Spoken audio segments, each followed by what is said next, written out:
Hello అండి, అందరికీ నమస్కారం. కచ్చిపి టాక్స్ ఛానల్కి స్వాగతం. మనం కొమ్మూరి సాంబశివరావు గారు రాసిన అంతర్ధానమైన అందగత్తె అనే నవలను చెప్పుకుంటున్నాం. ఇంతకు ముందు భాగంలో ఏం జరిగిందంటే, విశాలాక్షి జైల్లో ఉన్న శశికళని కలుసుకుని శశికళ చెప్పిందంతా విని తనని మెజిస్ట్రేట్ వద్దకు వెళ్ళి తన స్టేట్మెంట్ ఇచ్చి దాని మీద సంతకం చేయమని చెప్పింది. ఆ తర్వాత కథ ఏమైందో మనం ఈరోజు భాగంలో తెలుసుకుందాం. ఇక లేట్ చేయకుండా మనం నవలని మొదలు పెట్టేద్దాం. ప్రాసిక్యూషన్ సాక్షిగా రావాల్సిందని ప్రాసిక్యూషన్ వారు నాకు సమన్ పంపారు అన్నాడు శ్రీరామ్ హడావిడిగా లాయర్ విశాలాక్షి కన్సల్టింగ్ గదిలోకి వచ్చి. ఆవేశపడకండి, రండి కూర్చోండి అన్నది విశాలాక్షి. శ్రీరామ్ విశాలాక్షికి ఎదురుగా కూర్చున్నాడు. ఈయన నా మిత్రుడు మధు, రచయిత. అప్పుడప్పుడు నాకు కేసుల్లో సహాయపడుతుంటాడు అని మధుని పరిచయం చేసింది. శ్రీరామ్ పక్కకి తిరిగి నమస్కారం పెట్టి మధుని చూశాడు. 25 ఏళ్లుంటాయి. సన్నగా పొడుగ్గా ఉన్నాడు. ఉంగరాల జుట్టు, విశాలమైన నుదురు, దట్టమైన కనుబొమ్మలు, నల్లగా ఉన్న లోతైన కళ్ళు, సన్నని పొడుగు ముక్కు, పొడుగు చేతులు, సిల్క్ లాల్చి తెల్లని పైజామా తొడుక్కున్నాడు. నేను ప్రాసిక్యూషన్ సాక్షిగా వెళ్ళను అన్నాడు శ్రీరామ్. వెళ్ళక తప్పదు. నాన్ బెయిలబుల్ వారెంట్ తెచ్చి అరెస్టు చేసి తీసుకుపోతారు అన్నది విశాలాక్షి. శ్రీరామ్ ముఖం వేలాడేశాడు. విశాలాక్షి గారు, శశికళ విడుదలవుతుందా అడిగాడు ఆదుర్దాగా. ఆమె నిర్దోషైతే తప్పకుండా విడుదలవుతుంది అన్నది విశాలాక్షి. ఆమె నిర్దోషేనా అడిగాడు మధు నవ్వుతూ. విశాలాక్షి కనుబొమ్మలు చిట్లించింది. ప్రాసిక్యూషన్ సాక్ష్యమేమిటో నాకు తెలియదు. అయినప్పటికీ వాళ్ల కేసేమిటో నువ్వు ఊహించగలుగుతున్నావుగా విశాల అన్నాడు మధు. విశాలాక్షి నవ్వింది. కొంత ఊహించగలుగుతున్నాను, కానీ అంతా ఎలా ఊహించడం? తలుపుల్ని గురించిన మర్మానికి ఇన్స్పెక్టర్ ఏం సమాధానం ఆలోచించాడో తెలుసుకోవాలని ఉంది అన్నది విశాలాక్షి. ఏమిటా మర్మం అడిగాడు మధు. శశికళ అంతర్ధానమైన తరువాత ఓ తెల్లారగట్ట రంగమ్మ చూసినప్పుడు పెరటి తలుపు, వాకిలి తలుపు, మెట్ల కింద తలుపు అన్ని లోపల గడియలు పెట్టే ఉన్నాయి. హత్య జరిగిన రాత్రి మెట్ల కింద తలుపు ఎవరో తెరిచి ఉండకపోతే శశికళ లోపలికి ఎలా వెళ్ళింది? ఆ తలుపు ఎవరు తెరిచారు? ఈ ప్రశ్నలకి ప్రాసిక్యూషన్ ఏం సమాధానాలు చెబుతుంది అన్నది విశాలాక్షి. నీకు తెలుసా ఆ సమాధానాలు అడిగాడు మధు. శశికళ వాంగ్మూలం నమ్మితే సమాధానాలు కనబడుతూనే ఉన్నాయి. కృష్ణవేణమ్మ తలుపు తెరిచి శశికళని బయటకు పంపి ఉండాలి. శశికళ షెడ్లో ఉన్న శవాన్ని చూడగానే లోపలికి పరిగెత్తి మెట్ల దగ్గర స్పృహ తప్పి పడిపోయిందని చెప్పావు. అదే నిజమైతే శశికళని ఎత్తుకు వెళ్లి ఎవరో ఆమె గదిలో మంచం మీద పడుకోబెట్టి ఉండాలి కదా. మెట్ల కింద తలుపు మూసేసి ఎవరో తాళం వేసి ఉండాలి కదా. శవం ఉన్న గదిలో దీపం ఆర్పి ఉండాలి కదా. ఎవరా మనిషి అడిగాడు మధు. విశాలాక్షి నవ్వింది. ఆ మనిషి ఎవరో తెలిస్తే హత్య చేసిందెవరో తెలిసిపోతుంది అన్నది. ఆ మనిషి కృష్ణవేణి కాదని అనుకోవచ్చు అన్నాడు మధు. ఎందుకని అడిగింది విశాలాక్షి. నువ్వు చెప్పిందాన్ని బట్టి కృష్ణవేణికి డ్రైవర్కి సంబంధం ఉందిగా. తన ప్రియుణ్ణి కృష్ణవేణి ఎందుకు హత్య చేస్తుంది? మనకి తెలియని కారణం ఏమైనా ఉందేమో అన్నది విశాలాక్షి. మధు పెదవి విరిచాడు. శశికళ మాటలు నమ్మేట్లయితే అది అసహజంగా కనబడుతోంది. క్రితం రాత్రి అంటే శశికళ అంతర్ధానమైన రాత్రి కృష్ణవేణి అర్ధరాత్రి వేళ మెట్ల కింద తలుపు తెరుచుకుని డ్రైవర్ గదిలోకి వెళ్ళింది. అతనితో ప్రేమ కలాపాలు సాగించింది. 24 గంటలు కాకముందే అతన్ని హత్య చేసిందనుకోవడం ఎలా? 24 గంటలంటే ఎంత? 1440 నిమిషాలు. ఎన్నో సంఘటనలు, ఎన్నో విషయాలు జరిగి ఉండవచ్చు ఆలోగా. మధు, నువ్వు నాకు ఓ సాయం చేస్తావా అడిగింది విశాలాక్షి. మధు నవ్వాడు. 1 అనే పరిమితి దేనికి? నువ్వు ఎప్పుడు ఒక సహాయం అన్నా కనీసం 10 పనులకి తక్కువ చెప్పవు అన్నాడు. విశాలాక్షి నవ్వి, ధర్మారావు కుటుంబంలోని అందరి జీవితాల గురించి వివరాలు సేకరించాలి అన్నది. అంటే అడిగాడు మధు. ధర్మారావు ఎలాంటివాడో, అతని ఆర్థిక స్థితి ఎట్లా ఉన్నది, అతని గుణగణాలు ఎలాంటివో కనుక్కో. అలాగే కృష్ణవేణి గురించి, ఊర్మిళ గురించి, కృష్ణమోహన్ గురించి, రంగమ్మ గురించి, వైకుంఠం గురించి కూడా కనుక్కో. ఎంత తొందరగా వీలైతే అంత తొందరగా వచ్చి నాకు చెప్పు అన్నది విశాలాక్షి. మధు సిగరెట్ వెలిగించాడు. తాపీగా పొగ వదులుతూ, విశాల, వాళ్ళని గురించి ఏ విషయాలు నువ్వు ముఖ్యంగా తెలుసుకోవాలనుకుంటున్నావో, నీ డిఫెన్స్ ఏ విధంగా నడపబోతున్నావో చెబితే బాగుంటుంది అన్నాడు మధు. విశాలాక్షి 2 నిమిషాలు మౌనంగా ఉండి, వైకుంఠాన్ని శశికళ హత్య చేయలేదనుకుంటే ఆ ఇంట్లో ఉన్న వాళ్లల్లో ఎవరో ఒకరు హత్య చేసి ఉండాలి. వైకుంఠాన్ని హత్య చేయడానికి వాళ్లల్లో ఎవరెవరికి ఎంతవరకు కారణముంది అది తెలుసుకోవాలి అన్నది. శ్రీరామ్ చిన్నగా దగ్గాడు. విశాలాక్షి గారు, నాకు ఏదైనా పని చెప్పండి. ఏ పని లేకుండా హోటల్లో కూర్చోవడం కష్టంగా ఉంది అన్నాడు. ఫ్యాక్టరీకి వెళ్ళడం లేదా? సెలవు పెట్టాను, పని చేయగల స్థితిలో లేను. అయితే మధుకి మీరు సహాయం చేయండి. ఏం మధు? గుడ్, నాకు అసిస్టెంట్ కావాల్సిందే అంటూ లేచాడు మధు. మళ్ళీ ఎప్పుడు కనిపిస్తావు అడిగింది విశాలాక్షి. మంచి విషయాలు సంపాదించి వీలైనంత త్వరలో తిరిగి వస్తాను అన్నాడు మధు గదిలోంచి బయటకు వెళ్తూ. విశాలాక్షి తల ఊపింది. కుర్చీలోంచి లేచి సీలింగ్ ఫ్యాన్ స్విచ్ ఇంకొంచెం తిప్పి కిటికీ దగ్గరికి వెళ్ళింది. వెనక ఎవరో వచ్చి నిలబడినట్లయి చటుక్కున వెనక్కి తిరిగింది. ఏం మధు? అడిగింది చిరునవ్వుతో మధుని చూసి. శ్రీరామ్ని వసారాలో నిలబెట్టి నా ఫీజు విషయం మాట్లాడడానికి వచ్చాను అన్నాడు మధు నవ్వుతూ. మధు శ్రీమంతుడు. అతనికి విశాలాక్షి అంటే చాలా కాలం నుంచి వెర్రి ప్రేమ. ఆమె ఏనాటికైనా తనని పెళ్లి చేసుకోకపోతుందా అనే ఆశ ఇన్నేళ్లైనా ఇంకా పోలేదు అతనికి. విశాలాక్షి కూడా నవ్వి ఏం కావాలి అని అడిగింది. నీకు తెలుసు.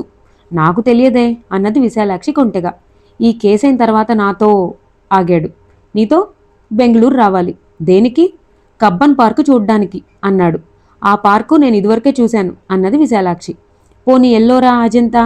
అవి చూశాను అన్నది విశాలాక్షి చిలిపిగా అతని కళ్ళల్లోకి చూస్తూ. మధు ముఖం ముడుచుకున్నాడు. నువ్వు చూడని ఊరేదైనా ఉందా అడిగాడు. లేదు. మధు చటుక్కున వెనక్కి తిరిగి చరచరా బయటికి నడిచాడు. తలుపు దగ్గరికి వెళ్లేంత వరకు నవ్వుతూ నిల్చుని మధు పిలిచింది విశాలాక్షి. అతను ఆగి వెనక్కి తిరిగాడు. విశాలాక్షి అతని దగ్గరికి వెళ్ళి భుజం మీద చెయ్యి వేసి సరే నీ ఇష్టం వచ్చిన ఊరికి వెళ్దాం అన్నది. మధు ముఖం వికసించింది. ఈ కేసులు, ఈ కోర్టులు, ఈ హత్యలు, వీటి మధ్య నుంచి విశాలాక్షిని ఒంటిగా ఏ ఊరికైనా తీసుకువెళ్ళాలి. ఓ వారం రోజులు వీటిలోంచి బయటపడితే ఆమె మనస్సు మార్చవచ్చని ఆశ. నవ్వుకుంటూ వసారాలోకి వెళ్ళాడు. మెజిస్ట్రేట్ కోర్టు జనంతో కిటకిటలాడుతోంది. పోలీస్ ఉద్యోగులు, లాయర్లు కుర్చీల్లోనూ, ప్రాసిక్యూషన్ సాక్షులు ఒక పక్కన బెంచ్ మీద కూర్చున్నారు. ఇంకో పక్కన విశాలాక్షి, ఆమె వెనుక భారతి కూర్చున్నారు. ప్రేక్షకుల బెంచీలన్నీ నిండిపోయాయి. చోటు చాలక తలుపులకు అడ్డంగానూ వసారాల్లోనూ జనం నిలబడి ఉన్నారు. కోర్టు గుమస్తా వచ్చి ఒకసారి కోర్టంతా కలియచూసి మెజిస్ట్రేట్ వస్తున్నాడని సూచించేందుకు బల్ల మీద చేత్తో కొట్టాడు. చీమ చిటుక్కుమంటే చప్పుడయ్యే నిశ్శబ్దం ఏర్పడింది. మెజిస్ట్రేట్ బల్ల పక్కన ఉన్న తలుపు కేసి చూస్తున్నారు జనం. మెజిస్ట్రేట్ నింపాదిగా టీవీగా నడుచుకుంటూ వచ్చి తన స్థానంలో కూర్చున్నాడు. తరువాత మాట్రన్లు ఇద్దరు శశికళని కోర్టులోకి తీసుకువచ్చి ముద్దాయి బోన్లో నిలబెట్టారు. కోర్టు గుమస్తా ఛార్జీ చదివి కూర్చున్నాడు. శశికళ ఒకసారి కోర్టంతా కలియ చూసింది. తన భవిష్యత్తు నిర్ణయించబోయే మెజిస్ట్రేటును చూసింది. కఠినుడుగా లేడు. దయ, ఓర్మి ఆయన ముఖ కవళికల్లో గోచరిస్తున్నాయి. తరువాత ప్రాసిక్యూషన్ ఉద్యోగుల వైపు చూసింది. ఇన్స్పెక్టర్ కృష్ణమూర్తిని, సార్జెంటు శివాన్ని గుర్తుపట్టింది. ధర్మారావు, ఆయన కుటుంబం అక్కడే కూర్చున్నారు. శశికళ ముఖం తిప్పేసుకున్నది. లాయర్ విశాలాక్షి చేతిలో ఏవో కాగితాలు పట్టుకుని వాటిని చూస్తోంది. నల్లని లాయర్ గౌను వేసుకుంది. ఆ గౌను కింద మెడ దగ్గర గులాబీ రంగు చీర కనిపిస్తోంది. జుట్టు వదులుగా అందంగా ముడి వేసుకుంది. చెవులకి తెల్లరాళ్ల దిద్దులు పెట్టుకుంది. కోర్టులో విశాలాక్షికి, బయట విశాలాక్షికి అట్టే పోలికలు లేవు. దీక్ష, దృఢ నిశ్చయము ఆమె కళ్లల్లో, ఆమె కదలికలో వ్యక్తమవుతున్నాయి. శశికళని చూసి చిన్నగా నవ్వింది. శశికళ విశాలాక్షి వెనక కూర్చుని ఉన్న శ్రీరామ్ని చూసింది. ఆమె కళ్ళు నీళ్లతో నిండాయి. రెప్ప వాల్చకుండా అతని కళ్లల్లోకి చూసింది. అతను తదేకంగా ఆమెని చూశాడు. కళ్లతో ఇద్దరూ మాట్లాడుకున్నారు. తనని ప్రేమించడం మానవద్దని, తనని గురించి చెడ్డగా తలచవద్దని శశి దీనంగా వేడుకుంటోంది. ధైర్యంగా ఉండమని, ప్రపంచమంతా ఏకమైన ఎన్ని అభాండాలు ఆమె మీద పడ్డా ఆమె సౌశల్యంలోనూ ఆమె నిష్కల్మష ప్రేమలోనూ తనకున్న సంపూర్ణ విశ్వాసం చెలించదని అతని కళ్ళు ఆమెకి చెబుతున్నాయి. ప్రాసిక్యూటర్ బలరామరెడ్డి లేచి నుంచున్నాడు. ఒకసారి కోర్టంతా కలియ చూసి మెజిస్ట్రేట్ వైపు తిరిగాడు. బట్టతల, లావుగా పొట్టిగా ఉన్నాడు. యువర్ ఆనర్, ముద్దాయి శశికళ ఆగస్టు 19వ తేదీ రాత్రి 1 గంటకి వైకుంఠం అనే యువకుణ్ణి హత్య చేసిందనే అభియోగాన్ని ప్రాసిక్యూషన్ తగు సాక్ష్యంతో రుజువు చేస్తుంది. ప్రారంభోపన్యాసం అవసరం లేదు. ప్రాసిక్యూషన్ ప్రవేశపెట్టబోయే సాక్ష్యమే చాలు. మా మొదటి సాక్షిగా ధనుర్వేదుల ధర్మారావు గారిని పిలుస్తున్నాను అన్నాడు ప్రాసిక్యూటర్. ధర్మారావు బోనులోకి రాగానే ఆయన్ని వరుసగా ప్రశ్నలు వేశాడు. ధర్మారావు జవాబులు చెప్పాడు. బుధవారం నాడు డ్రైవర్ వైకుంఠం శవాన్ని ఏ విధంగా తను చూసింది, తను పోలీసులకి రిపోర్టు ఇవ్వడము, పోలీసులు ఎప్పుడు వచ్చింది చెప్పాడు. యువర్ ఆనర్, ఈ సాక్షిని ప్రశ్నించడం ప్రస్తుతానికి ఆపుతున్నాను. కేసు ఇంకా కొంత విచారణ జరిగిన తరువాత మళ్లీ ఈ సాక్షిని పిలవటానికి సమ్మతించమని కోరుతున్నాను అన్నాడు ప్రాసిక్యూటర్. మెజిస్ట్రేట్ తల ఊపాడు. తర్వాత పోలీస్ సర్జన్ బోనెక్కాడు. వైకుంఠాన్ని చాకుతో పొడిచి చంపారని, రాత్రి 12 గంటలకి 1 గంటకి మధ్య చనిపోయి ఉండాలని, కత్తితో పొడవబడిన 1-2 క్షణాల్లో వైకుంఠం ప్రాణం విడిచి ఉండాలని సర్జన్ సాక్ష్యం ఇచ్చాడు. డాక్టర్, బోనులో నించున్న ముద్దాయిని ఒకసారి చూడండి. ముద్దాయి కత్తితో వైకుంఠాన్ని పొడవటానికి కేవలం బలం దృష్ట్యా అవకాశం ఉన్నదా అడిగాడు ప్రాసిక్యూటర్. సర్జన్ శశికళని ఒకసారి చూసి ఉన్నది అన్నాడు. ప్రాసిక్యూటర్ మందహాసంతో విశాలాక్షి వైపు తిరిగి క్రాస్ పరీక్ష చేయవచ్చు అన్నాడు. విశాలాక్షి నెమ్మదిగా లేచింది. అడుగులో అడుగు వేసుకుంటూ సాక్షి బోన్ దగ్గరికి వెళ్ళింది. సర్జన్ని 1 నిమిషం పాటు తీక్షణంగా చూసింది. డాక్టర్, శవాన్ని పోలీసులు కదల్చకముందే మీరు చూశారా అడిగింది. అవును. శవం ఉన్న పద్ధతిని బట్టి, శవం మీద ఉన్న గాయాన్ని బట్టి, రక్తం కారిన విధానాన్ని బట్టి హత్య ఎలా జరిగిందో చెప్పగలరా? అంటే మీ ప్రశ్న నాకు అర్థం కాలేదు అన్నాడు డాక్టర్. హత్య చేసిన మనిషి ఎటు నుంచి వచ్చి పొడిచి ఉండాలి? హతుడికి ఎంత దూరంలో నిలబడి పొడిచి ఉండాలి?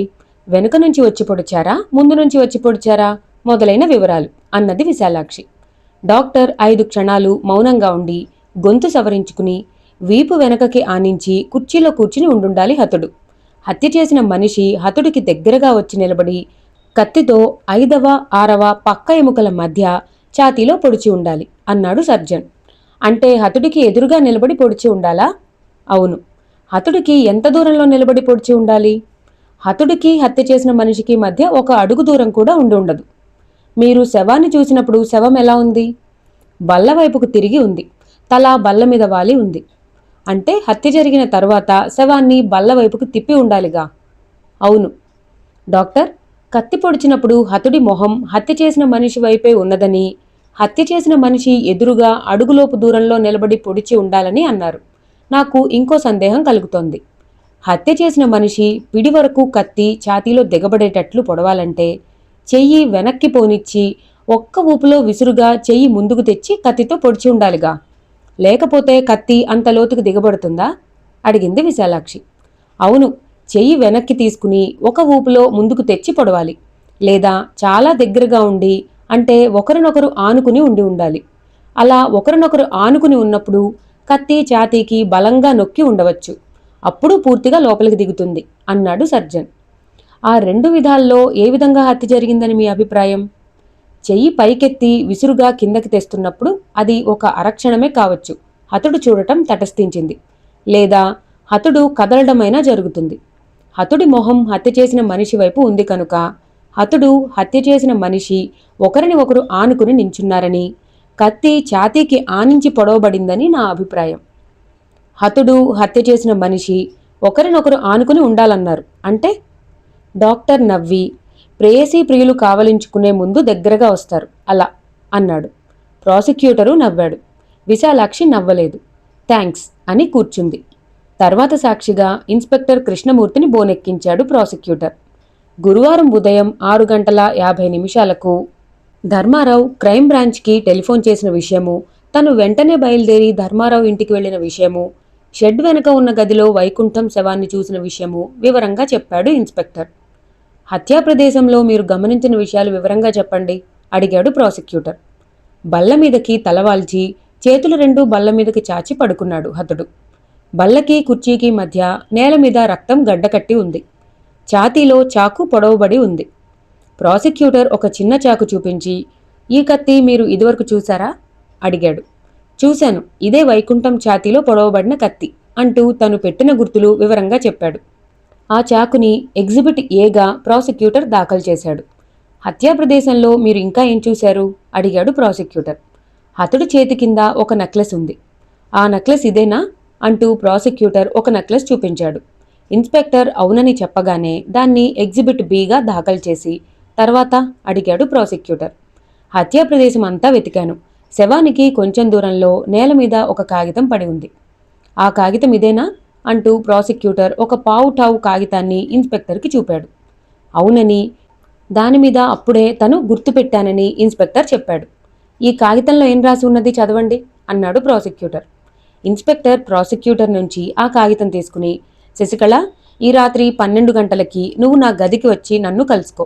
నువ్వు రాకపోయినట్లయితే నీ రహస్యం బయట పెట్టవలసి వస్తుంది, వైకుంఠం అని చదివాడు. ప్రాసిక్యూటర్ ఆ ఉత్తరాన్ని ఎగ్జిబిట్ సిగా దాఖలు చేసి, తర్వాత మీరు దర్యాప్తు చేసిన వివరాలు చెప్పండి అన్నాడు. షెడ్ తలుపు తెరిచి ఉంది. శవం వెనుక గదిలో ఉంది. ఆ గదికి పక్కన గదికి ధర్మారావు గారి ఇంటికి మధ్య తలుపు ఉంది. ఆ తలుపు గడియ పెట్టలేదు. దానిమీద ఎర్రని రక్తపు మరకలు కనిపించాయి. అతడి జేబులో మనీ పర్సు కనిపించింది. అందులో 20 రూపాయలున్నాయి. అతడి వేలికి ఒంటిరాయి బంగారు పుంగరం ఉంది అని ఆగాడు ఇన్స్పెక్టర్. మీ దర్యాప్తు వివరాలు చెప్పండి అన్నాడు ప్రాసిక్యూటర్. వైకుంఠం డ్రైవర్గా పనిచేసిన ధర్మారావు గారి ఇంట్లోకి ధర్మారావు గారితో లాయర్ విశాలాక్షి గారితో వెళ్లాను. డిపెండింగ్ కౌన్సిల్ విశాలాక్షి గారే శవాన్ని ముందు చూశారు కనుక ఆమెతో మాట్లాడాను. తర్వాత ఆ ఇంట్లో పనిచేస్తున్న శశికళతో మాట్లాడాను. శశికళ అంటే ముద్దాయేనా? అవును. ఏం మాట్లాడారు అడిగాడు ప్రాసిక్యూటర్. క్రితం రాత్రి ముద్దాయి ఆ ఇంట్లో నుంచి అని ఇన్స్పెక్టర్ అంటుండగానే విశాలాక్షి చటుక్కున లేచి, అభ్యంతరం యువర్, సాక్షి తనకి తెలియని విషయాలు, కర్ణాకర్ణిగా విన్న విషయాల గురించి సాక్ష్యం ఇవ్వడానికి వీల్లేదు అన్నది. ఇన్స్పెక్టర్ కృష్ణమూర్తి విశాలాక్షిని కోపంగా చూశాడు. ఈ విషయాలు మీరు చెప్పినవే అన్నాడు. అయినప్పటికీ మీకు తెలిసిన విషయాలు, ప్రత్యక్షంగా మీరు చూసిన విషయాల గురించే మీరు సాక్ష్యం ఇవ్వవచ్చు, కానీ మీరు విన్న విషయాల గురించి సాక్ష్యం చెప్పకూడదు అన్నది. మెజిస్ట్రేట్ విశాలాక్షి అభ్యంతరాన్ని అంగీకరించాడు. ప్రాసిక్యూటర్ నవ్వుతూ ఇన్స్పెక్టర్ వైపు చూసి, ముద్దాయితో మీరు మాట్లాడిన విషయాలు చెప్పండి అన్నాడు. నువ్వు రాత్రంతా ఇంట్లోనే ఉన్నావా అని అడిగాను. ఆమె ఏం జవాబు చెప్పింది? జవాబు చెప్పలేదు. అసలు జవాబే చెప్పలేదా? లేదు. ఎందువల్ల? తన లాయర్తో మాట్లాడనిదే నా ప్రశ్నలకి జవాబులు చెప్పను అన్నది.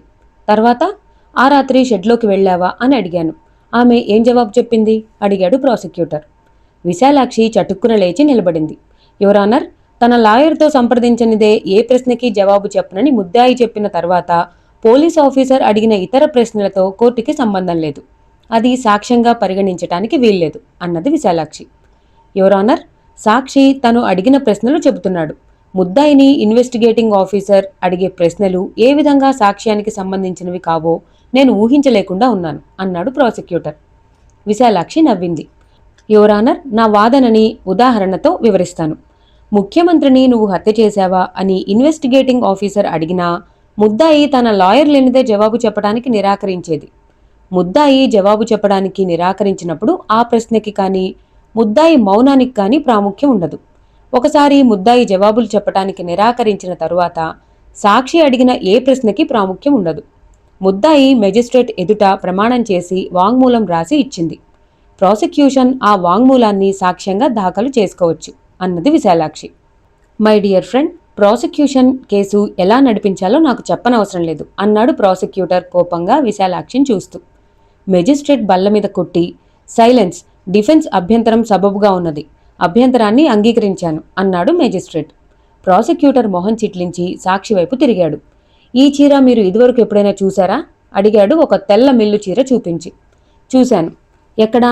ధర్మారావు గారింట్లో హత్య జరిగిందని రిపోర్టు వచ్చాక అక్కడికి నేను వెళ్ళినప్పుడు ముద్దాయి ఈ చీర కట్టుకుని ఉంది. ఈ చీరనని మీరెలా చెప్పగలుగుతున్నారు? ఇండియన్ ఇంకుతో దానిమీద గుర్తు పెట్టాను. పమిట దగ్గర చూడండి, తేదీ రాసి KY అని గుర్తుపెట్టాను. ఈ చీరను మీరు లాబొరేటరీకి పంపారా? పంపాను. దేనికోసం పంపారు? దానిమీద ఉన్న ఎర్రని మరకల్ని గురించి తెలుసుకునేందుకు. ముద్దాయి చేతిని మీరు చూడటం తటస్థించిందా? చూశాను. ఆమె చెయ్యి మీ దృష్టిని ఎందుకు ఆకర్షించింది? ఆమె చేతికి ఎర్రని రక్తపు మరకలున్నాయి. అందువల్ల ఆమె చెయ్యి నా దృష్టిని ఆకర్షించింది. మీరు ముద్దాయిని ఎప్పుడు చూసింది వివరంగా చెబుతారా? హత్య జరిగిందని రిపోర్టు రాగానే ఉదయం 7:10 ధర్మారావు గారి ఇంటికి వెళ్ళాను. శవాన్ని పరీక్ష చేసి ఇంట్లోకి వెళ్ళాను. అప్పుడు 7:30 అయి ఉంటుంది. అప్పుడే ముద్దాయిని చూశాను. క్రాస్ పరీక్ష చేయవచ్చు అని ప్రాసిక్యూటర్ కూర్చున్నాడు. విశాలాక్షి నెమ్మదిగా లేచి సాక్షి బోను వద్దకు వెళ్ళింది. ఇన్స్పెక్టర్ కృష్ణమూర్తిని 1 నిమిషం సూటిగా కళ్లల్లోకి చూసింది. ముద్దాయిని మీరు 7:30 ధర్మారావు గారి ఇంట్లో చూశానని చెప్పారు. అదెలా జరిగింది? మీరు ఆమె గదిలోకి వెళ్లారా అని అడిగింది. నేనెలా చూసింది మీకు తెలుసు. ముద్దాయి హాల్లోకి వచ్చింది. అప్పుడే నాతో మాట్లాడి మీరు బయటికి వెళ్తున్నారు. నా ప్రశ్నలకి జవాబులు చెప్పవద్దని అరిచారు అన్నాడు ఇన్స్పెక్టర్. విశాలాక్షి నవ్వింది. కనుక మీరు వెళ్ళి ముద్దాయిని చూడలేదు. ముద్దాయే తనంతట తను మీరున్న చోటికి వచ్చింది, అవునా? నేను అక్కడ ఉన్నానని ముద్దాయికి తెలియదు అన్నాడు ఇన్స్పెక్టర్ కోపంగా. ముద్దాయికి ఏం తెలుసో ఏం తెలియదో మీరెలా చెప్పగలరు? దయచేసి నా ప్రశ్నకి జవాబు చెప్పండి అన్నది విశాలాక్షి గట్టిగా. అవును, ముద్దాయి హాల్లోకి వచ్చింది. మీరు ఆమెను పిలిపించలేదు, అవునా? అవును. ముద్దాయి చీర మీద చేతి మీద ఉన్న రక్తపు మరకలు ఆమె తనంతట తను హాల్లోకి వచ్చినప్పుడు మీరు చూశారు కదూ? అవును. శవం ఉన్న గదిని అంటే వైకుంఠం గదిని మీరు వెతికారా? వెతికాను. ప్రత్యేకంగా దేనికోసమైనా వెతికారా? లేదు, హత్యకు సంబంధించిన సూచనలు ఏవైనా కనిపిస్తాయేమోనని వెతికాను. ఏవైనా కనిపించాయా? ఒక నెక్లెసు, ఒక ఉత్తరము కనిపించాయి. అవి కాక ఇంకేమైనా కనిపించాయా? లేదు. ఆ గదిలో ఉన్న స్టీలు బీరువా తెరిచి వెతికారా? వెతికాను. అందులోనూ ఏమీ కనిపించలేదా? బట్టలు ఉన్నాయి, అంతే. అంతేనా? అడిగింది విశాలాక్షి. ఇన్స్పెక్టర్ అనుమానంగా చూశాడు విశాలాక్షిని. నాకు బట్టలు మాత్రమే కనిపించాయి అన్నాడు. ఒక బ్యాంకు పాస్బుక్ కనిపించలేదా? కనిపించింది. అది ఎవరిదో తెలుసుకున్నారా? హతుడు వైకుంఠానిది. ఆ పుస్తకం తెరిచి చూశారా? చూశాను. అందులో ఏం చూశారు? హతుడి పేరా బ్యాంకులో ఎంత డబ్బున్నది రాసి ఉంది. ఎంత డబ్బుంది? ప్రాసిక్యూటర్ లేచాడు కంగారుగా. యువర్ ఆనర్, అభ్యంతరం చెబుతున్నాను. సాక్షిని డైరెక్ట్ ఎగ్జామినేషన్లో అడిగిన విషయాల గురించే క్రాస్ పరీక్ష చేయవచ్చు. ఇతర విషయాల గురించి డిఫెన్స్ క్రాస్ పరీక్ష చేయడం అసమంజసము, అసందర్భము అన్నాడు. యువర్ ఆనర్, హత్యా ప్రదేశంలో ఈ సాక్షి హత్యకు సంబంధించిన వివరాలు సేకరించాడు. ఈ సాక్షి ఇన్వెస్టిగేటింగ్ ఆఫీసరు. హత్యకి సంబంధించిన వివరాలు పూర్తిగా సేకరించలేదని, సేకరించిన వివరాలన్నీ ప్రాసిక్యూషన్ చెప్పించలేదని క్రాస్ పరీక్షలో రుజువు చేస్తున్నాను అన్నది విశాలాక్షి. మెజిస్ట్రేట్ అభ్యంతరం తోసిపుచ్చాడు. జవాబు చెప్పండి. వైకుంఠం పేరున బ్యాంకులో ఎంత డబ్బున్నదని ఆ పాస్బుక్ ద్వారా మీకు తెలిసింది? అడిగింది విశాలాక్షి. 3250 రూపాయల చిల్లర. ఆ పాస్బుక్ ఇప్పుడు ఎక్కడుంది? పోలీస్ కస్టడీలో ఉంది. యువర్ ఆనర్, డిఫెన్స్కి ఆ బ్యాంకు పాస్ పుస్తకం అవసరం కనుక ఆ పాసు పుస్తకాన్ని కోర్టు కస్టడీలోకి తీసుకోమని కోరుతున్నాను అన్నది విశాలాక్షి. మెజిస్ట్రేట్ ఆ పాస్బుక్ని కోర్టు కస్టడీలోకి ఇవ్వమని ఆజ్ఞాపించాడు. 3000 రూపాయలకు పైగా వైకుంఠం ఆ బ్యాంకులో ఎప్పుడు జమ కట్టింది మీరు పాస్బుక్ చూసి తెలుసుకున్నారా? లేదు. హత్య జరిగే ముందు 3 నెలల ముందు నుంచి అడపాదడపా 100-200 చొప్పున బ్యాంకులో జమ కట్టాడని మీకు తెలుసా? తెలియదు. అంటే ఆ జమల తేదీలు మీరు గమనించలేదా? లేదు. వైకుంఠం జీతం ఎంతో మీరు తెలుసుకున్నారా? నెలకి 90 రూపాయలు. అతను ఉద్యోగంలో చేరి ఎన్నాళ్ళయింది? 1 సంవత్సరం అయిందని ధర్మారావు గారు చెప్పారు. నెలకి 90 రూపాయలు చొప్పున ఏడాదిలో అతనికి ఎంత డబ్బు వచ్చి ఉంటుంది? 1080 రూపాయలు. కనుక జీతమంతా ఖర్చు చేయకుండా దాచిపెట్టిన 3000 రూపాయలు నిల్వ చేసి ఉండడం అసంభవమేనా? అతనికి వేరే సంపాదన ఉండి ఉండవచ్చు. అవును, ఆ సంపాదన ఏమిటో మీరు తెలుసుకోవడానికి ప్రయత్నించారా? ఇన్స్పెక్టర్ మాట్లాడలేదు. జవాబు చెబుతారా ఇన్స్పెక్టర్? తెలుసుకోలేదు. ఎందువల్ల తెలుసుకోలేదు? అవసరం లేకపోయింది. ఎందుకు అవసరం లేకపోయింది? హత్య చేసింది ఎవరో తెలిసిపోయింది కనుక. విశాలాక్షి ఇన్స్పెక్టర్ని చురచురా చూసి ముద్దాయి శశికళ చీర మీద, చేతి మీద రక్తపు మరకలు చూసిన వెంటనే ఆమె హంతకురాలని నిర్ణయించి మిగతా విషయాలేవీ దర్యాప్తు చేయలేదని భావించవచ్చా? నేను అలా అనలేదు. వైకుంఠం పేరున బ్యాంకులో నిలవ ఉన్న డబ్బుకి హత్యకి సంబంధం లేదని తెలిసింది. ఎలా తెలిసింది? ఇన్స్పెక్టర్ జవాబు చెప్పలేదు. ఇన్స్పెక్టర్, హత్య చేసింది ఎవరో తెలిసింది గనుక ఆ డబ్బు గురించి దర్యాప్తు చేయలేదని ఇంతకు ముందు చెప్పిన విషయం అప్పుడే మర్చిపోయారా? ఇన్స్పెక్టర్ ఆ ప్రశ్నకి జవాబు చెప్పలేదు. మీరు పోలీస్ ఫోర్స్లో చేరి ఎంతకాలమైంది? 14 ఏళ్ళు. ఇప్పటికీ ఎన్ని హత్య కేసులు పరిశోధించి ఉంటారు? చాలా. అంటే సరిగా లెక్క తెలియదు. 100? అన్నుండవు. 50 కన్నా ఎక్కువే ఉండవచ్చు. మీకు ఇన్వెస్టిగేషన్లో బాగా అనుభవం ఉందా? ఉన్నది. హతుడి సంపాదనకు మించిన డబ్బు బ్యాంకులో అతని పేరున నిలవ ఉన్న విషయం తెలిసి ఆ విషయం మీరు దర్యాప్తు చేయకపోవడానికి కారణం? చెప్పానుగా, హత్యకి దానికి సంబంధం లేదు. దర్యాప్తు చేయకుండానే సంబంధం లేదని ఎలా తెలుసు మీకు? ఇన్స్పెక్టర్ ముఖం ఎర్రబడ్డది. వైకుంఠం పేరున ఎంత డబ్బు బ్యాంకులో ఉంటేనేం? అతను బ్లాక్మెయిలర్ అయి ఉండవచ్చు, లేదా దొంగతనాలు చేసి ఉండవచ్చు. ఏమైతేనేం ముద్దాయి చీర మీద, చేతి మీద రక్తపు మరకలు చూశాను. అది మీరు కాదనలేరు అన్నాడు ఇన్స్పెక్టర్. మెజిస్ట్రేట్ బల్ల మీద కొట్టి, అడిగిన ప్రశ్నలకి సాక్షి జవాబులు చెప్పాలి, అంతేకాని డిఫెన్స్ కౌన్సిల్తో వాదనకి దిగకూడదు అన్నాడు కఠినంగా. విశాలాక్షి నవ్వింది. ఇన్స్పెక్టర్, మీ వాంగ్మూలం ప్రకారం ముద్దాయి చేతి మీద, చీర మీద రక్తపు మరకలు చూసిన తరువాత ఇతరత్రా దర్యాప్తు చెయ్యక ముద్దాయిని గురించి సాక్ష్యం సేకరించడంలోనే నిమగ్నులయ్యారు కదూ అన్నది. ఇన్స్పెక్టర్ మాట్లాడలేదు. విశాలాక్షి వెనక్కి తిరిగి అంతే అన్నది. ప్రాసిక్యూటర్ కంగారుగా లేచాడు. రీడైరెక్ట్ పరీక్ష చేద్దామనుకుని సాక్షిబోను వరకు వెళ్లి మనసు మార్చుకుని వెనక్కి తిరిగి తర్వాత సాక్షిగా ధర్మారావుని పిలిచాడు. ఆగస్టు 19వ తేదీ రాత్రి మీ ఇంట్లో ఏదైనా విపరీతమైన సంఘటన జరిగిందా? అడిగాడు ప్రాసిక్యూటర్. దొంగపడ్డాడు అన్నాడు ధర్మారావు. ఆ రాత్రి జరిగిన సంఘటనలు వివరంగా చెప్పండి. ఆ రాత్రి నా గదిలో పడుకుని చదువుకుంటున్నాను. నా భార్య ఊళ్ళో లేదు. ఆమె గది నా గది పక్కనే ఉంది. రాత్రి 12 గంటల వేళ ఆమె గదిలో ఏదో చప్పుడైతే లేచి వెళ్లి గది తలుపు తోశాను. లోపల ఎవరో డ్రెస్సింగ్ టేబుల్ మీద ఉన్న వస్తువులు తీసి సంచిలో వేసుకుంటున్నాడు. దొంగ అని అరుస్తూ అతన్ని పట్టుకోవడానికి వెళ్లాను. ఆ దొంగ నన్ను తోసుకుని పారిపోయాడు. వెంటనే పోలీసులకి ఫోన్ చేశాను. పోలీసులు వచ్చారు. ఏమైనా వస్తువులు పోయాయా? టేబుల్ మీద ఉన్న వెండి పౌడర్ డబ్బా, మరికొన్ని చిన్న చిన్న వస్తువులు పోయినట్లు గ్రహించాను. కానీ ఏ ఏ వస్తువులు పోయాయో పూర్తిగా తెలియలేదు. ఎందువల్ల? డ్రెస్సింగ్ టేబుల్ మీద ఏ వస్తువులున్నది నా భార్యకు తెలుసు. ఆమె ఊళ్ళో లేదు. ఆమె ఊరు నుంచి ఎప్పుడు తిరిగి వచ్చారు? మర్నాడు సాయంకాలం. పౌడర్ డబ్బా కాక ఇంకా ఏం వస్తువులు పోయాయని చెప్పారామె? వెండి బ్రష్, ఒక దంతం పెట్టె డ్రెస్సింగ్ టేబుల్ మీద ఉండాలని, అవి పోయాయని చెప్పింది. అంతేనా? ఇంకా ఏమైనా పోయాయని చెప్పారా?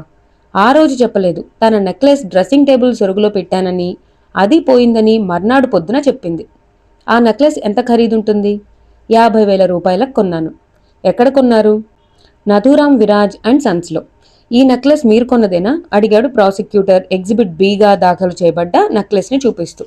ధర్మారావు ఒక క్షణం పాటు సందేహించి అవును అన్నాడు. ఈ నెక్లెస్ పోయిందని పోలీసులకు రిపోర్ట్ చేశారా? చేశాను. నెక్లెస్ పోయిందని మీ భార్య ఎప్పుడు మీకు చెప్పారు? బుధవారం పొద్దున్నే. బుధవారం పొద్దున ఇంకేమైనా విశేషం జరిగిందా? మా ఇంట్లో పనిచేస్తున్న శశికళ ఇంట్లో కనపడలేదు. ఎక్కడికి వెళ్ళింది? నాకు తెలియదు. ఆమె బస కూడా మీ ఇంట్లోనేనా? అవును, బస భోజనము మా ఇంట్లోనే. అంతలో కోర్టు గడియారం 5 గంటలు కొట్టింది. మరునాటికి కేసు వాయిదా వేశాడు మేజిస్ట్రేట్. విచారణ వివరాలు తమ పత్రికల్లో వేయడానికి పత్రికా విలేకరులు హడావిడిగా వెళ్లిపోయారు. ధైర్యంగా ఉండమని విశాలాక్షి శశికళకి చెప్పి కోర్టులోంచి బయటకు వెళ్ళింది. మధు ఆమె కారు వద్దనే నిలబడి ఉన్నాడు. విశాలాక్షి కారు దగ్గరికి రాగానే ఎలా సాగుతోంది కేసు? అడిగాడు. నింపాదిగా సాగుతోంది అంటూ విశాలాక్షి కారెక్కింది. శ్రీరామ్ కారు దగ్గరికి వచ్చాడు. రండి మిస్టర్ శ్రీరామ్ అని అతన్ని ఆహ్వానించింది. భారతి, విశాలాక్షి ముందు సీట్లో కూర్చున్నారు. శ్రీరామ్, మధు వెనక సీట్లో కూర్చున్నారు. కారు వేగంగా పోనిచ్చి మెరీనా రెస్టారెంట్ దగ్గర ఆపింది విశాలాక్షి. హోటల్లోకి వెళ్లి సర్వర్కి ఆర్డర్ ఇచ్చిన తర్వాత విశాలాక్షి మధు వైపు తిరిగింది. ధర్మారావుని రేపు క్రాస్ పరీక్ష చెయ్యాలి. అతని గురించి ఏమైనా తెలుసుకున్నావా? అడిగింది. అతని ఆర్థిక స్థితి బాగానే ఉంది. ఈ మధ్యనే అతను 2 కొత్త కంపెనీలు పెట్టాడు. అవి కూడా బాగా లాభాలు సంపాదిస్తున్నాయి. డబ్బు చిక్కుల్లో లేడు అన్నాడు మధు. ఇప్పుడు డబ్బు చిక్కుల్లో లేకపోవచ్చు. ఇంతకుముందు? అడిగింది విశాలాక్షి. ఆ 2 కంపెనీలు ప్రారంభించిన తర్వాత 1-2 నెలలు చాలా డబ్బు ఇబ్బందుల్లో ఇరుక్కున్నాడు. అది 6 నెలల క్రితం. ఆ కంపెనీలు లాభాలు ఇవ్వడం ప్రారంభించాక అతని ఆర్థిక స్థితి చక్కబడ్డది అన్నాడు మధు. విశాలాక్షి దీర్ఘంగా ఆలోచించసాగింది. ఇంకో చిన్న విషయం, మీకు ఉపయోగపడుతుందో లేదో నాకు తెలియదు. అసలు ఈ కేసుతో సంబంధం లేకపోవచ్చు అన్నాడు మధు. ఏమిటది? నెక్లెస్ పోయిందని తెలిసిన రోజు ధర్మారావు ఆఫీస్కు వెళ్లగానే అమెరికాలో ఉన్న ఫ్రెండ్కి కేబుల్ గ్రామ్ ఇచ్చాడు. ఎవరా స్నేహితుడు? బాగా డబ్బున్నవాడు. ధర్మారావుకి చాలా స్నేహితుడు. ఏమని కేబుల్ ఇచ్చాడు? వెంటనే తిరిగిరా, ఖర్చులు ఇస్తాను అని కేబుల్ ఇచ్చాడు. విశాలాక్షి వేడి కాఫీ తాగుతూ ఆలోచించసాగింది. ధర్మారావు గుణగణాల గురించి ఏమైనా తెలిసిందా? అడిగింది. చాలా మంచివాడని, చెడ్డ అలవాట్లు ఏవీ లేవని అందరూ చెప్పారు. ఇంకా? అడిగింది విశాలాక్షి. నెక్లెస్ పోయిన రోజు, అంటే శశికళ అంతర్ధానమైన రోజు ధర్మారావు తన భార్యని గురించి కొంత వాకపు చేశాడు అన్నాడు మధు. వాకప్ చేశాడా? ఎక్కడా? ఏమని? అడిగింది విశాలాక్షి. మఫిజల్ బస్సు టెర్మినల్కు వెళ్లి పూనమల్లికి వెళ్లే బస్సు డ్రైవర్లతో మాట్లాడాడు. ఏమని? తన కారు పూనమల్లి హైవే రోడ్డు మీద అంతకుముందు రోజు వాళ్ళెవరైనా చూశారేమో కనుక్కున్నాడు. థ్యాంక్స్ మధు అని విశాలాక్షి లేచి వెళ్లి హోటల్ మేనేజర్ని ఒకసారి టెలిఫోన్ ఉపయోగించవచ్చా అని అడిగింది. డైమండ్ మర్చెంట్స్ నవరాజ్ మల్స్కు ఫోన్ చేసి అసలు వజ్రాలకి నకిలీ వజ్రాలకి తేడా కనుక్కోవడం ఎలాగో తెలుసుకుంది. మరునాడు కోర్టు సమావేశం కాగానే ధర్మారావుని క్రాస్ పరీక్ష చేయడం ప్రారంభించింది లాయర్ విశాలాక్షి. 50,000 రూపాయల నెక్లెస్ పోయిందన్నారు. అది పోయిన విషయం దొంగతనం జరిగిన మర్నాడు కాదు, ఆ మర్నాడు అంటే బుధవారం పొద్దున్న కానీ తెలియలేదన్నారు. నిజమేనా? అడిగింది విశాలాక్షి. అవును అన్నాడు ధర్మారావు. నెక్లెస్ పోయిందని మీరు తెలుసుకున్న రోజునే మీ ఇంట్లో పనిచేస్తున్న శశికళ అంటే ముద్దాయి ఇంట్లో నుంచి మాయమైందని చెప్పారు. నిజమేనా? అవును. దొంగతనం జరిగిన రాత్రి అంటే సోమవారం రాత్రి ఆ నెక్లెస్ డ్రెస్సింగ్ టేబుల్ సొరుగులో ఉందన్నారు కదూ? ఆ సొరుగులో పెట్టానని నా భార్య చెప్పింది అన్నాడు ధర్మారావు జాగ్రత్తగా. కనుక ఆ నెక్లెస్ సోమవారం రాత్రి పోయింది లేంది ఆ దొంగే దొంగిలించింది లేంది మీకు తెలియదు కదూ? అవును, తెలియదు. ఆ నెక్లెస్ మీ భార్య బల్ల సొరుగులో సోమవారం పెట్టిందని మీకు నిశ్చయంగా తెలుసా? తెలియదు. డ్రెస్సింగ్ టేబుల్ సొరుగులో పెట్టి ఉండక తనతో తీసుకువెళ్ళి ఉండవచ్చునా? ధర్మారావు ముఖం ఎర్రనైంది. తీసుకువెళ్ళి ఉంటే నాతో ఆ విషయం చెప్పేదే అన్నాడు. దయచేసి నేను అడిగిన ప్రశ్నకి సమాధానం చెప్పండి. మీ భార్య నెక్లెస్ ఆ సొరుగులో పెట్టి ఉందని కానీ, ఆ మాటకొస్తే ఇంట్లో ఎక్కడైనా పెట్టిందని కానీ మీకు నిశ్చయంగా తెలియదు. మీరు చూడలేదు, అవునా? అవును. కోర్టులో ఎగ్జిబిట్ బిగా దాఖలు చేసిన నెక్లెస్ అడిగి తీసుకుని విశాలాక్షి 2 నిమిషాలు పరీక్షించి, ఎగ్జిబిట్ బిగా దాఖలు చేయబడ్డ ఈ నెక్లెస్ మీరు కొన్న నెక్లెసేనా? అడిగింది సాక్షిని. అవును. దీని ఖరీదెంత? 50,000 రూపాయలు. దీన్ని ఇన్సూర్ చేశారా? చేశాను. ఎంతకి? 50,000కి. ధర్మారావు గారు, ఈ నెక్లెస్ దొంగలించబడిందని మీరు ఇన్సూరెన్స్ కంపెనీకి రిపోర్ట్ చేశారా? చేశాను. ఆ రోజే క్లెయిమ్ ఉపసంహరించుకున్నారా? అవును. ఎందుకు? నెక్లెస్ దొంగిలించబడింది నిజమే కానీ నెక్లెస్ ఇనుప పెట్టెలో పెట్టక డ్రెస్సింగ్ టేబుల్ సొరుగులో పెట్టడం నా భార్య పొరపాటు. నా భార్య అజాగ్రత్త వల్లే నెక్లెస్ పోయింది కనుక ఇన్సూరెన్స్ కంపెనీ క్లెయిమ్ అంగీకరించదని అనుకున్నాను. అందుకని ఉపసంహరించుకున్నాను. ధర్మారావు గారు, ఎగ్జిబిట్ బిగా దాఖలు చేయబడ్డ ఈ నెక్లెస్ని కాస్త జాగ్రత్తగా చూడండి. ఈ నెక్లెస్ విలువ 50,000 రూపాయలు ఉండదని, ఇవి నకిలీ రాళ్లని, వజ్రాలు కావని నేను అంటున్నాను. కాదంటారా మీరు? అడిగింది విశాలాక్షి. కోర్టులో జనం ఒక్కసారిగా గట్టిగా ఊపిరి పీల్చారు. అందరూ ముందుకు జరిగారు. మెజిస్ట్రేట్ కూడా ముందుకు వంగి ధర్మారావు చేతిలో ఉన్న నెక్లెస్ చూశాడు. ధర్మారావు మొహం పాలిపోయింది. జవాబు చెప్పకుండా నెక్లెస్ని చూస్తూ నిలబడ్డాడు. ప్రాసిక్యూటర్ చటుక్కున లేచి నించున్నాడు. అభ్యంతరం చెబుతున్నాను యువర్ ఆనర్. 50,000 రూపాయలకి ఒక నెక్లెస్ కొన్నానని, అది ఈ నెక్లెస్సేనని సాక్షి చేత డైరెక్ట్ పరీక్షలో సాక్ష్యం చెప్పించాను. కానీ సాక్షిని వజ్రాల విలువ గురించి ప్రవీణుడుగా ప్రవేశపెట్టలేదు అన్నాడు. మెజిస్ట్రేట్ అభ్యంతరాన్ని అంగీకరించాడు. విశాలాక్షి చిరునవ్వు నవ్వి, నెక్లెస్ పోయిన రోజున అమెరికాకి వెళ్లిన మీ స్నేహితుణ్ణి ఒకరిని వెంటనే తిరిగి రమ్మని కేబుల్ ఇచ్చారుట, నిజమేనా? ధర్మారావు ఆ ప్రశ్నకి జవాబు చెప్పేలోగా ప్రాసిక్యూటర్ అభ్యంతరం చెప్పాడు. డైరెక్ట్ ఎగ్జామినేషన్లో అడగని విషయం గురించి క్రాస్ పరీక్ష చేయడం అసమంజసం అన్నాడు. యువర్ ఆనర్, నెక్లెస్ గురించి డైరెక్ట్ ఎగ్జామినేషన్లో సాక్ష్యం ఇప్పించారు ఈ సాక్షి చేత. దాని విలువ కూడా చెప్పించారు. నా ప్రశ్నకి దానికి సంబంధం ఉందని రుజువు చేస్తాను అన్నది విశాలాక్షి. మెజిస్ట్రేట్ అభ్యంతరాన్ని తోసిపుచ్చి సాక్షిని ఈ సమాధానం చెప్పమని ఆజ్ఞాపించాడు. అవును, కేబుల్ ఇచ్చాను. ఎందుకో చెబుతారా? నా ఆఫీస్ వ్యవహారాలకి సంబంధించిన విషయం అది. ఈ కేసుతో సంబంధం లేదు అన్నాడు ధర్మారావు. ధర్మారావు గారు, 50,000 రూపాయలకి మీరు కొన్న వజ్రాల నెక్లెస్ మీరు ఆ మిత్రుడికి ఇచ్చి 40,000 రూపాయలు అప్పు తీసుకున్నారు, నిజమేనా? అడిగింది విశాలాక్షి. ధర్మారావు కంగారుగా చూశాడు. జవాబు చెప్పలేదు. ధర్మారావు గారు, ప్రమాణం చేసి మీరు బోనెక్కారు. అబద్ధాలు చెప్పినట్టయితే పర్జరీ అవుతుంది. జాగ్రత్తగా ఆలోచించి చెప్పండి. అవును అన్నాడు ధర్మారావు నీరసంగా. ఆ నెక్లెస్ తాకట్టు పెట్టినట్లు మీ భార్యకి తెలియకుండా ఉండేందుకు నకిలీ నెక్లెస్ చేయించి ఇనప్పెట్టెలో అసలు నెక్లెస్ స్థానంలో పెట్టారు, నిజమేనా? అవును అన్నాడు ధర్మారావు. ఎగ్జిబిట్ బిగా దాఖలు చేయబడ్డ ఈ నెక్లెస్ ఆ నకిలీ నెక్లెస్సేనా? అవును. అంతే అని కూర్చున్నది విశాలాక్షి. కోర్టులో రణగుణధ్వని ప్రారంభమైంది. నిశ్శబ్దం అని అరిచాడు గుమస్తా. ప్రాసిక్యూటర్ కంగారుగా లేచాడు. అది నకిలీ నెక్లెస్ అని ఇంకెవరికైనా తెలుసా? అడిగాడు సాక్షిని. నాకు తప్ప ఇంకెవరికీ తెలియదు. కనుక ఎవరైనా ఈ నకిలీ నెక్లెస్ దొంగిలించి ఉంటే దాని విలువ 50,000 రూపాయలని అపోహపడి ఉండవచ్చుగా అన్నాడు ప్రాసిక్యూటర్. విశాలాక్షి ఆ ప్రశ్నకు అభ్యంతరం చెబుతుందనుకున్నాడు. కానీ విశాలాక్షి మాట్లాడలేదు. అవును అన్నాడు ధర్మారావు. తరువాత వేలిముద్రల నిపుణుడు సాక్ష్యం ఇచ్చాడు. వైకుంఠముంటున్న గదికి ధర్మారావు ఇంటికి మధ్య ఉన్న తలుపు మీద కనపడ్డ రక్తపు మరకల్లో వేలిముద్రలు ఉన్నాయని, అవి ముద్దాయి శశికళ వేలిముద్రలని చెప్పాడు. తలుపుకి అవతల నేల మీద రక్తపు మరకను కూడా పరీక్ష చేశారా? అడిగింది విశాలాక్షి. చేశాను. అక్కడా వేలిముద్రలు కనిపించాయా? లేదు అన్నాడు వేలిముద్రల నిపుణుడు. తరువాత గవర్నమెంట్ ల్యాబొరేటరీ చీఫ్ టెక్నీషియన్ బోనెక్కి తలుపు మీద ఉన్న రక్తము, నేల మీద ఉన్న రక్తపు మరక హతుడు వైకుంఠం రక్తపు గ్రూపుకు చెందిన రక్తమేనని సాక్ష్యమిచ్చాడు. తరువాత సాక్షిగా శ్రీరామ్ని పిలిచాడు ప్రాసిక్యూటర్. ముద్దాయి శశికళతో మీకు పరిచయం ఉందా? ఉన్నది అన్నాడు శ్రీరామ్. మీరు ఆమెను పెళ్లి చేసుకోవడానికి నిశ్చయించుకున్నారా? అవును.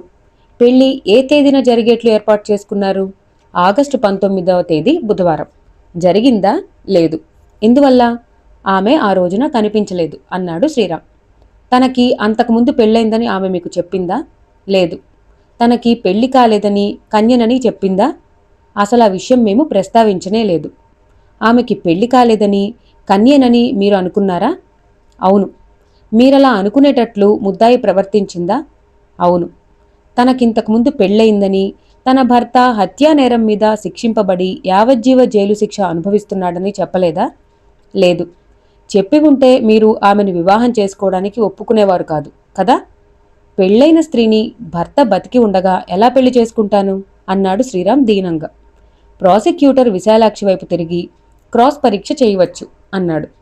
తనకి పెళ్ళయిందని, భర్త హత్యానేరం మీద యావజ్జీవ జైలు శిక్ష అనుభవిస్తున్నాడని ముద్దాయి మీకు చెప్పి ఉంటే వివాహం చేసుకునేందుకు మీరు నిరాకరించేవారా? అడిగింది విశాలాక్షి. విడాకులు తీసుకోమని, తర్వాత పెళ్లి చేసుకుందామని చెప్పేవాణ్ణి. అంతే అన్నది విశాలాక్షి.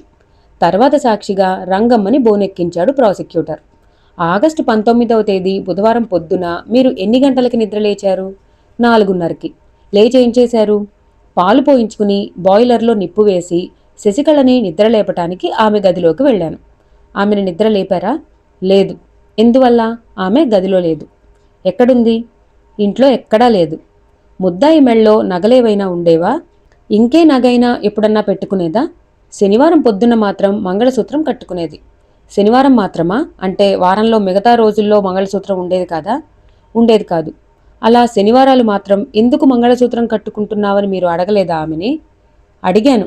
వీధిలో అల్లరి కుర్రాళ్లు వెంటపడకుండా ఉండేందుకు మంగళసూత్రం కట్టుకుంటున్నానని చెప్పింది. తనకి పెళ్ళయిందని చెప్పిందా? లేదు.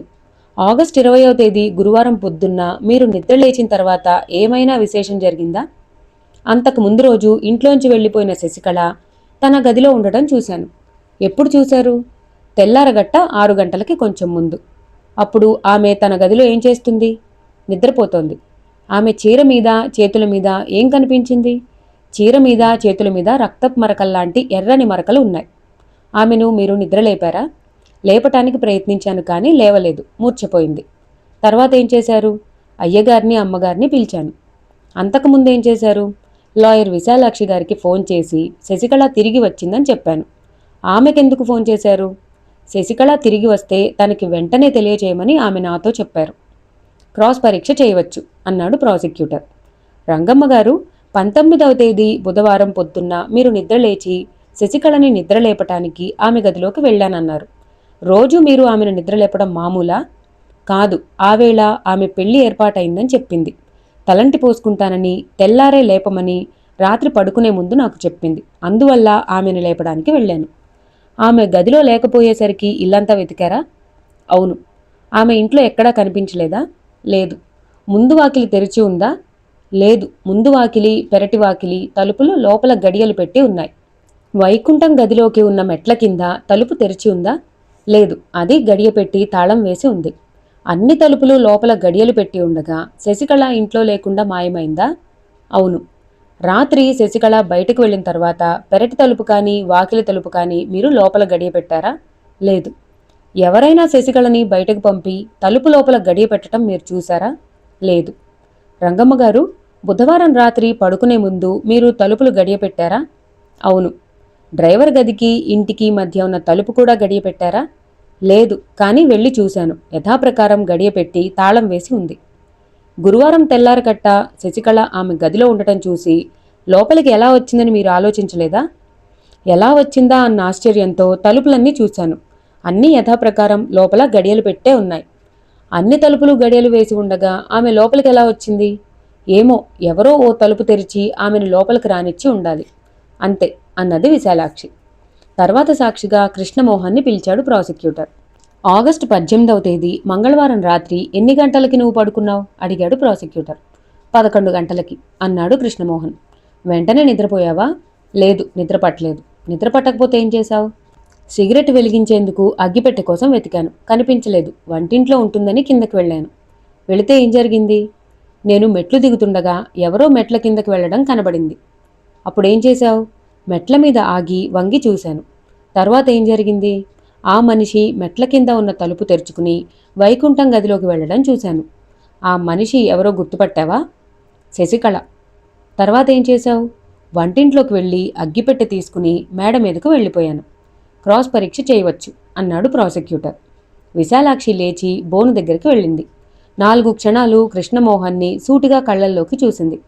నువ్వు మెట్ల మీదకి వచ్చినప్పుడు కింద హాల్లో దీపం వెలుగుతోందా అడిగింది విశాలాక్షి. లేదు. ఇంకే గదిలోనైనా దీపం వెలుగుతోందా? లేదు. అయితే మెట్ల కింద తలుపు తీసుకుని లోపలికి వెళ్ళిన మనిషి శశికళ అని ఎలా తెలుసుకున్నావు? ఆకారాన్ని బట్టి గుర్తుపట్టాను. ఆకారం కనిపించేందుకు హాల్లో వెలుగు లేదు కదా, ఎట్లా గుర్తుపట్టావు? కృష్ణమోహన్ తెల్లమొహం వేశాడు. జవాబు చెప్పలేదు. నువ్వు వంటింట్లోకి వెళ్తున్నప్పుడు శశికళ గది తలుపు తెరిచి ఉండడం చూశావు. శశికళ గదిలో కనిపించలేదు. కనుక వైకుంఠం గదిలోకి వెళ్ళింది శశికళే అని అనుకున్నావు కదూ? కృష్ణమోహన్ మొహం వికసించింది. అవును అన్నాడు. కనుక శశికళ వైకుంఠం గదిలోకి వెళ్లడం నువ్వు చూశాననడం పొరపాటు, అవునా? అవును. శశికళ ఆమె గదిలో లేకపోవటం చూశావు. తర్వాత ఎవరో వైకుంఠం గదిలోకి వెళ్లడం చూశావు. ఆ రెండూ కలిపి ఆలోచించి శశికళే వైకుంఠం గదిలోకి వెళ్ళిందని అనుకున్నావు, అవునా? అవును. శశికళ వైకుంఠం గదిలోంచి బయటకి ఎప్పుడు వస్తుందా అని కాచుకున్నావా? లేదు. కృష్ణమోహన్, ప్రమాణం చేసి సాక్ష్యం చెబుతున్నావని జ్ఞాపకం ఉంచుకో. శశికళ తిరిగి ఇంట్లోకి వస్తుందని నువ్వు కాచుకున్నావా లేదా? నిజం చెప్పు. ఆమె తిరిగి ఇంట్లోకి రాలేదు. రాలేదని నీకెలా తెలుసు? కాసేపు మెట్ల మీద నిలబడి చూశాను. ఆమె రాలేదు. ఎంతసేపు నిలబడ్డావు? ఓ గంట. ఆ తర్వాత వచ్చిందేమో? లేదు. లేదని నీకెలా తెలుసు? కృష్ణమోహన్ మాట్లాడలేదు. మిస్టర్ కృష్ణమోహన్, వైకుంఠం గదిలోంచి ఇంట్లోకి ఎవరో రావడం, తలుపు మళ్లీ గడియపెట్టి తాళం వేయటం చూశావు కదూ? లేదు. ఆ మనిషి శశికళ కాదని తెలుసుకున్నావు. అందుకే శశికళ రాలేదని అంటున్నావు, అవునా? అబద్ధం. వైకుంఠం గదిలోంచి ఇంట్లోకి వచ్చిన మనిషి ఎవరు? ఎవరూ రాలేదు. శశికళ ఆ రాత్రి తిరిగి ఇంట్లోకి రాలేదు. శశికళ ఇంట్లో కనపడటం లేదని మర్నాడు పొద్దున్న రంగమ్మగారు చెప్పారు. పొద్దున్న తను చూసినప్పుడు మెట్ల కింద తలుపు, లోపల గడియ పెట్టి ఉందని ఆమె చెప్పారు. కనుక వైకుంఠం గదిలోంచి ఇంకెవరో ఇంట్లోకి వచ్చి మెట్ల కింద తలుపు తాళం వేసి ఉండాలి. ఆ మనిషిని నువ్వు చూశావా? లేదు. అంతే అన్నది విశాలాక్షి. ఆ రోజు విచారణ ముగిసింది. మధు, నువ్వు ఒక పని చేయాలి అన్నది విశాలాక్షి వెనక కూర్చుని ఉన్న మధుని చూసి. ఏమిటది అన్నాడు మధు. విశాలాక్షి చెప్పింది. మధు తెల్లబోయి చూశాడు. ధైర్యం చేయాలి, వెళ్ళు అన్నది విశాలాక్షి. సరే అని మధు లేచి వెళ్ళాడు. ఇప్పుడు మన నవల్లో ఇక్కడ ఒక చిన్న బ్రేక్ తీసుకుందామండి. తర్వాత ఏం జరగబోతుందో మనం వచ్చే భాగంలో తెలుసుకుందాం. ఈ నవల మీకు చదివి వినిపిస్తున్న నా పేరు దీప్తి. ఈ వీడియో కనుక మీ అందరికీ నచ్చినట్టయితే నా ఛానల్ని సబ్స్క్రైబ్ చేసుకోండి. Thank you for watching.